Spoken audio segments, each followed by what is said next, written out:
Hello दोस्तों, welcome back to my channel. कैसे हैं आप लोग। कल की वीडियो में जैसे डिस्कस किया था, मार्केट में एक जो बुलिश पॉइंट ऑफ व्यू था ये डिस्कस किया था। अगर कल मार्केट में ये बोला था, अगर मार्केट 19,430 के पास आती है और कंसोलिडेट करती है 10 से 11 के बीच में, तो उसके बाद हम एक ऊपर साइड के लिए इस टारगेट के लिए यहाँ पे बैठ सकते हैं। जो कि मार्केट में आज गैप अप खुली मार्केट और उसके बाद मार्केट वन मूवमेंट में ऊपर की तरफ जाती रही। तो जब भी ऐसा बुलिश मोमेंटम होता है तो हमें एक चीज़ ध्यान रखनी चाहिए, जब मार्केट इस 5 EMA के पैरेलली काम करती है, फिर जैसे हमें सेकंड एंट्री लेनी है तो ये 20 EMA के पास एक बार सपोर्ट लेने आती है, तो हमें यहाँ पे एक एंट्री ले लेनी चाहिए। अगर किसी से भी यहाँ पे एंट्री छूटती है, इतना एंट्री लेने में डर लगता है, तो यहाँ पे एक एंट्री ले लेनी चाहिए। और जो इसका एसएल होता है, जो एसएल है इसका पिछले स्विंग के पास, इसका हम एसएल लगा सकते हैं। तो इसको उसके बाद फिर एक नेक्स्ट रजिस्टेंस या नेक्स्ट टारगेट जो भी है 100 पॉइंट ऊपर का, वहाँ तक के लिए बैठ सकते हैं। पर ये ध्यान रखना है मार्केट स्ट्रॉन्ग, भाई एक चीज़ और ध्यान रखनी है, मार्केट में स्ट्रॉन्ग मोमेंटम होना चाहिए। तो और उस चीज़ के लिए क्या होता है, मार्केट सुबह से ही स्ट्रॉन्ग मोमेंटम में रहती है और मार्केट में शॉर्ट कवरिंग आई थी, तो ये एक शॉर्ट कवरिंग का मूवमेंट था। अब देखते हैं ये सस्टेन करता है नहीं करता है। जो अपना नेक्स्ट टारगेट रहेगा, अगर कल मार्केट गैप अप खुलती है, फिर उसके बाद जो अपना नेक्स्ट टारगेट रह सकता है, अगर मार्केट कल यहाँ से गैप अप खुलती है तो अपना नेक्स्ट टारगेट 19,820 का या 19,850 का तक का रह सकता है। मतलब 100 पॉइंट का अपना टारगेट रहेगा ऊपर का। फिर उसके बाद हम एक रिवर्स के लिए हम इसको ट्रेड कर सकते हैं 12 या 1 के बाद। अगर 12-1 तक मार्केट इस लेवल पर रहती है तो, और जो 10:30 या 10 बजे का हाई होता है उसको नहीं तोड़ती है, तो हम उसी चीज़ का ऐसे लगा के एक हम यहाँ से एक शॉर्ट की ट्रेड के लिए यहाँ से हम बैठ सकते हैं। ठीक है, पर उसके लिए क्या है, मार्केट को यहाँ से 100 पॉइंट का ऊपर का मूवमेंट देना पड़ेगा। और अगर मार्केट आज की तरह स्ट्रॉन्ग मोमेंटम में रहती है तो हम उस शॉर्ट को हम उसको अवॉइड करेंगे।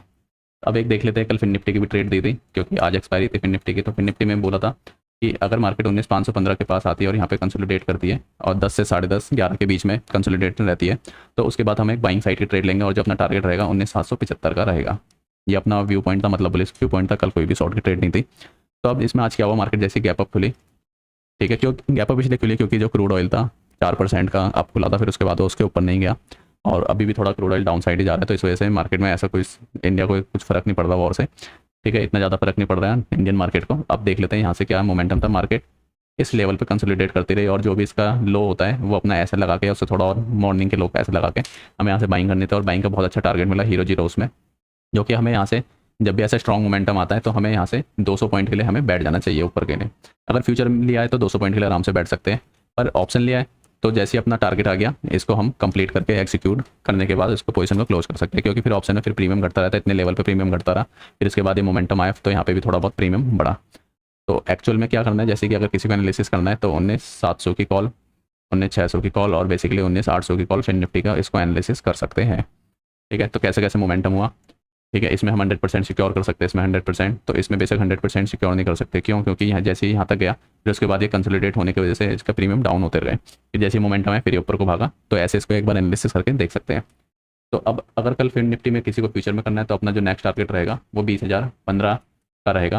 वो भी अगर मार्केट एक स्लो बुलिश मोमेंटम में रहती है। आज तो स्ट्रॉन्ग बुलिश मोमेंटम था क्योंकि शॉर्ट कवरिंग थी। तो जैसे मार्केट अगर कल गैप अप खुलती है और ये लेवल आता है, ठीक है, तो हम यहाँ से एक शॉर्ट की ट्रेड को एग्जीक्यूट कर सकते हैं।